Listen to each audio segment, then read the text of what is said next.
Welcome back, Sid. Finish with that log, so we...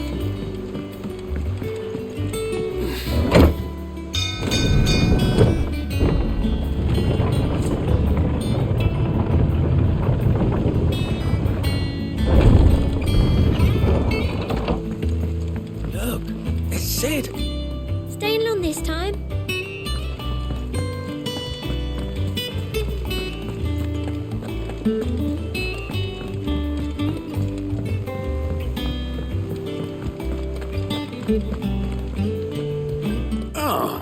There you are, Clive. Word of your adventures arrived this morning. Victor sent his thanks. I doubt Kupka will miss the fools he sent to catch me. Not a single one of the bearers we saved showed any interest in coming with us. No one seems keen to join hands with an outlaw. Any news while we were away? None worth mentioning. Gav's still off keeping an eye on the Republican army. Should be back any day now. Understood. If anyone needs me, I'll be in the map room.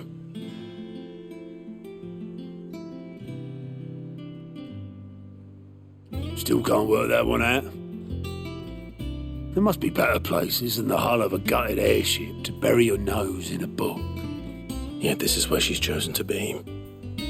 And I'm sure she has her reasons.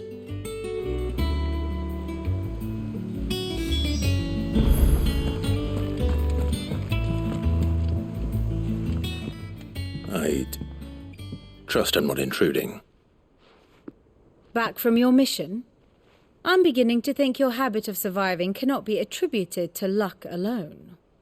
One might say the same of you, Vivian Ninetails.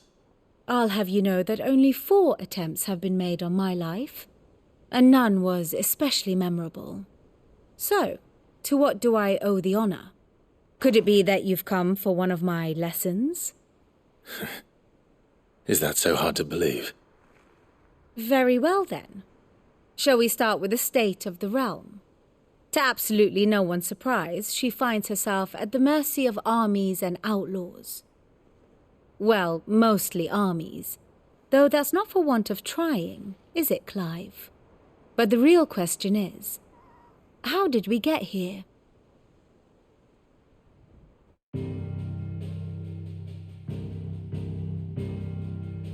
Long though Sambrek's dominion over northeastern Storm has endured, recent days have seen the blight wrest ever more land from her grasp.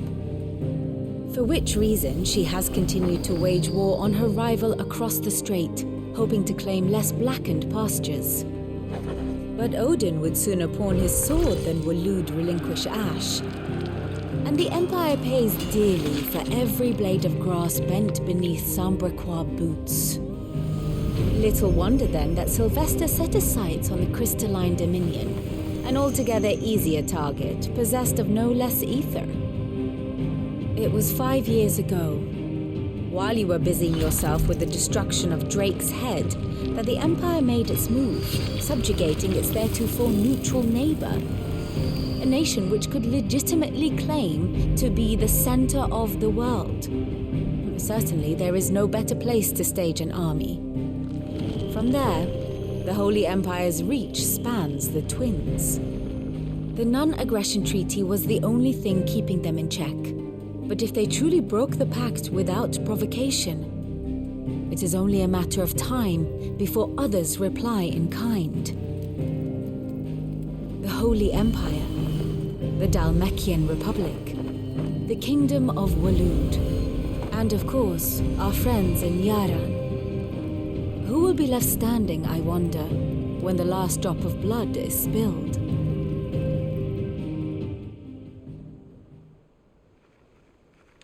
You were born in Twinside. Do you not fear for your home? Oh, dark clouds are wont to gather over the Dominion. Yet in spite of it all, she has ever endured. And when the storm has passed, I am confident she will remain. Now, as to the matter of payment for today's lesson, complete a simple errand for me and we shall consider ourselves even. Even? Right. Return this volume to old tomes in the shelves. Tell him it was, adequate. I suppose it wouldn't hurt to visit our resident historian.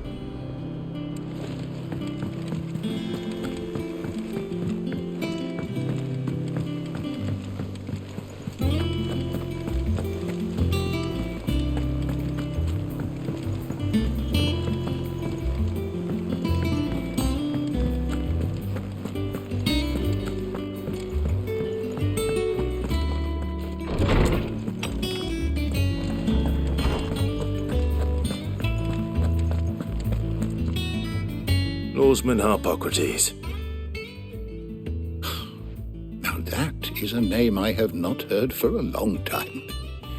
So long, in fact, I had half forgotten it was mine. Welcome home, Clive. You were missed, as always. I believe this belongs to you. Vivian asked me to return it.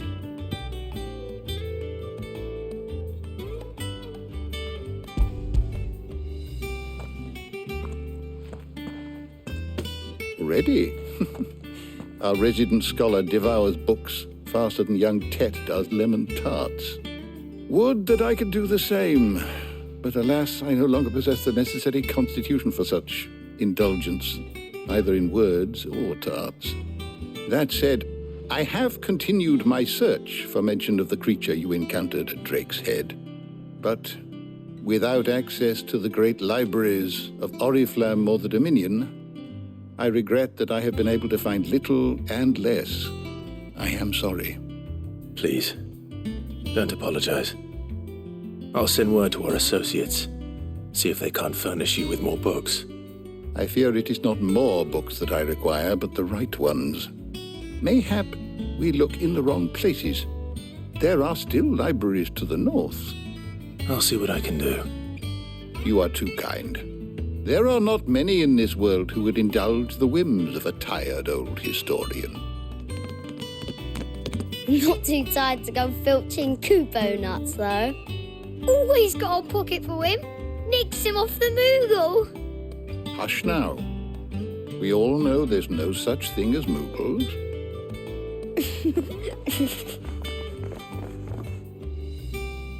The twins seem well.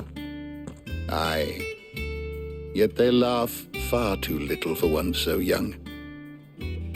The loss of their parents weighs heavy on them, however well they hide it. Titan took much from us that night, from some more than others, and the wounds that remain, they are not quick to heal. Which is why we must give them all the time they need. That we must. Just as I must give you the time you need to recuperate. Good day, Clive. Good day. Gav will be back soon.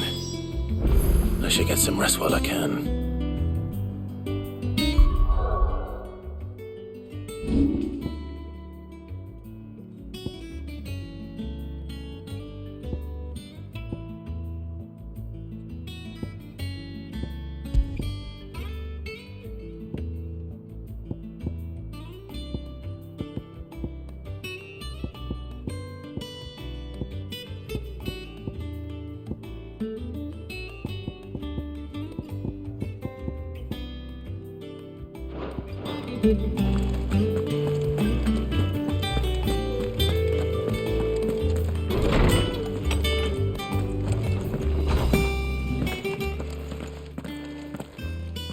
Not back a blink and you're already off solving everyone's problems. It looks good, Clive. Goes well with the scowl. I'd had that brand for so long. I'd forgotten what life was like without it. What it was like to be myself. And it's all thanks to you, Talia. The scalpel did most of the work. Ah, before I forget, a rider was here with a letter from Gav. Otto left it on your desk. Otto stole us? All right, I'll have a look. And then you get some rest.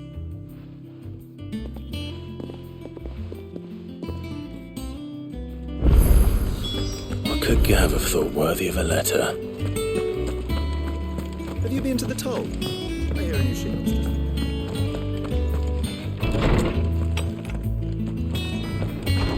Otto was here earlier with a letter from Gav. He left it on your desk.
What does Gav have to say?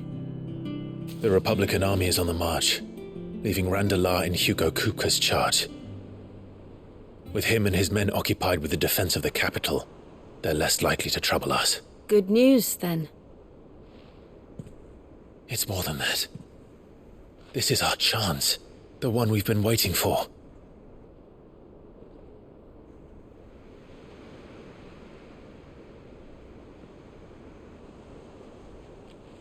But look how far we've come. All that we have here, our friends, the hideaway, are they not cause for joy? 5 years. 5 long years. If I could only command this power I've been granted, we might have achieved so much more. But each time I reach for it, it's like something is holding me back. Summoning an icon exacts a price not easily paid. Your body knows this only too well. It's merely trying to save you from yourself. And every burden I cannot bear falls to you. This mission of ours has made me question everything I thought I knew. But one thing has become abundantly clear. The crystals take more than they give. In exchange for momentary comfort, we must endure a lifetime of pain, war after war, loss upon loss. And now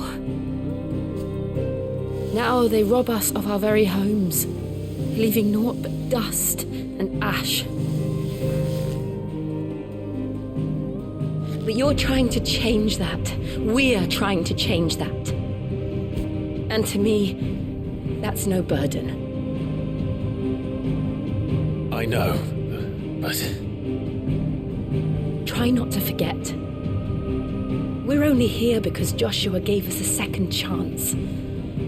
It would be a pity to waste such a precious gift.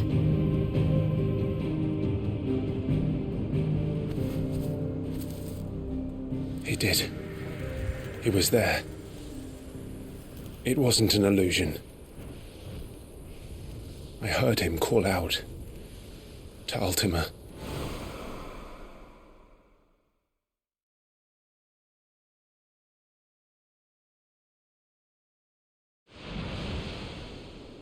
If Joshua is still alive, he'll be looking for that thing. Do you think he will ever come back? I know he will. And we must be ready when he does.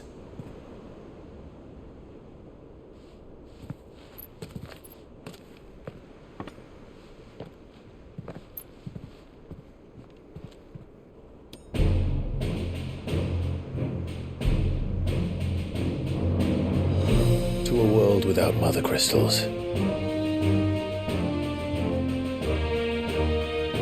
To Sid.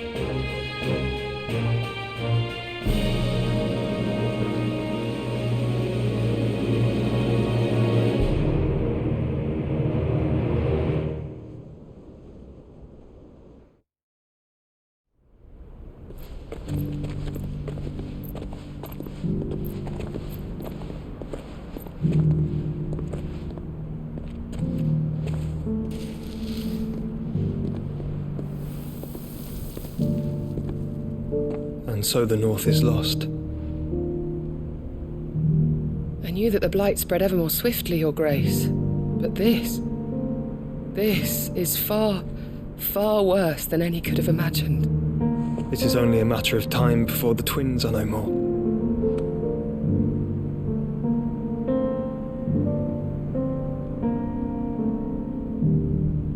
The world marches ever closer to its end, and here we chase shadows. Tell me, brother, Are our efforts in vain?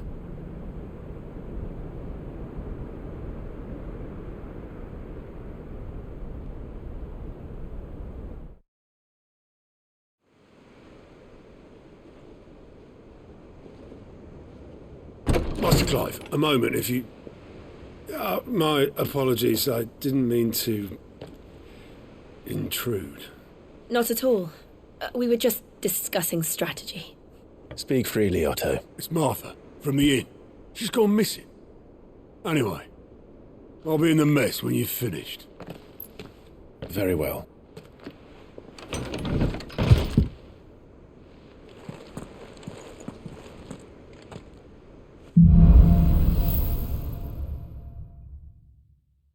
What would make Martha leave the rest?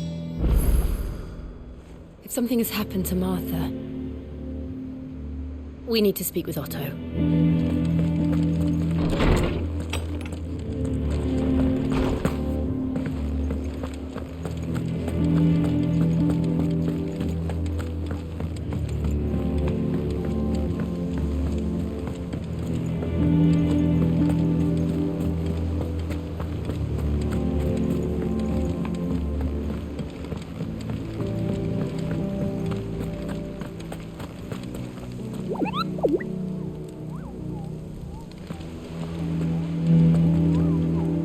What do we know, Otto?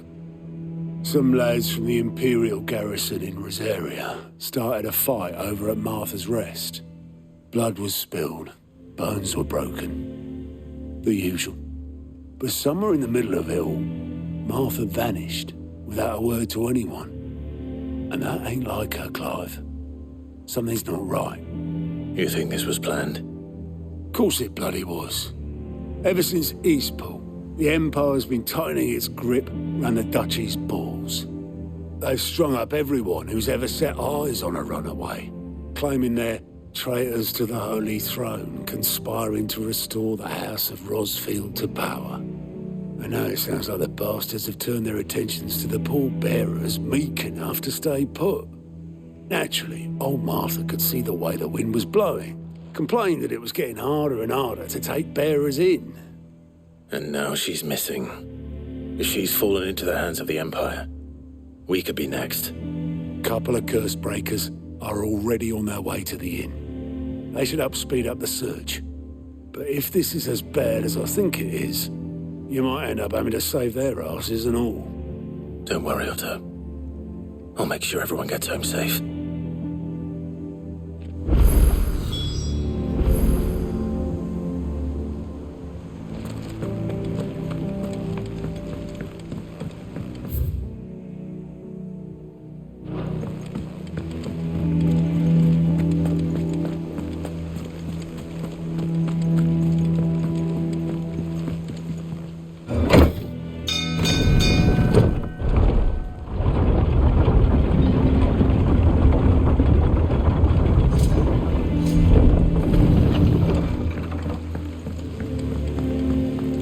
Finish with that Welcome log, back, so- Sid.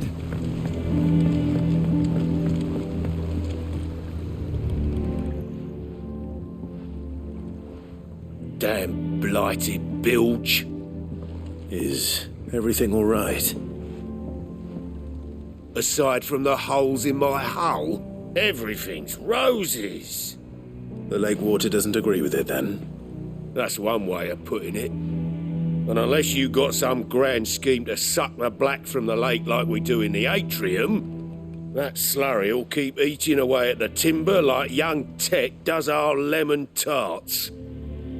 Suppose a coat of pitch might stave off the rock for a moon or so, assuming we had any pitch, which we don't. Not any bloody more. Doubt the old tub's got more than a dozen runs left in him.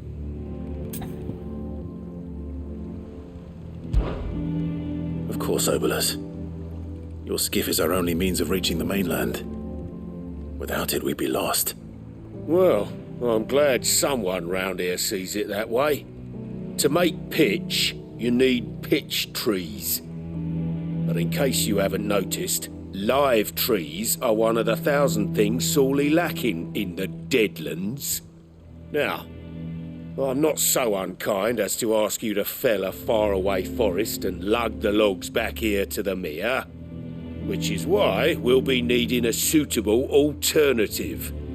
And it just so happens I once heard the thorny pitchers of Curltail Falls cover themselves in a sticky wax to trap birds and beetles and whatnot. Might be enough to tide me over. Sounds easier than felling a faraway forest, that's for certain.